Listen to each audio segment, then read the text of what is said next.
Lucas விசேஷம் 22ஆம் அதிகாரம் 44வது வசனம். அவர் மிகவும் வியாகுலப்பட்டு அதிக ஊக்கத்தோடே ஜெபம் பண்ணினார். அவருடைய வேர்வை இரத்தத்தின் பெருந்துளிகளாய் தரையிலே விழுந்தது. இயேசுனுடைய வேர்வை பாருங்க, இரத்தத்தின் பெருந்துளிகளாய் தரையிலே விழுந்தது. யாருக்காகங்க? எல்லாரும் சொல்லுங்க, எனக்காக.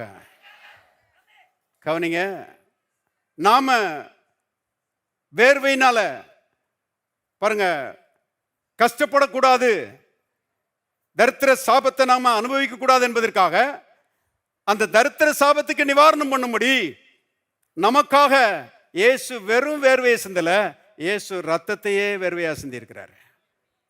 ரத்தத்தினாலதான் மீட்பு.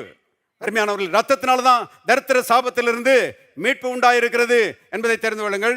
பரிபூர்ணமாக அருமையானவர்களே, இயேசுவின் ரத்தம் நம்மை தரித்திர சாபத்திலிருந்து மீட்டெடுத்திருக்கிறது.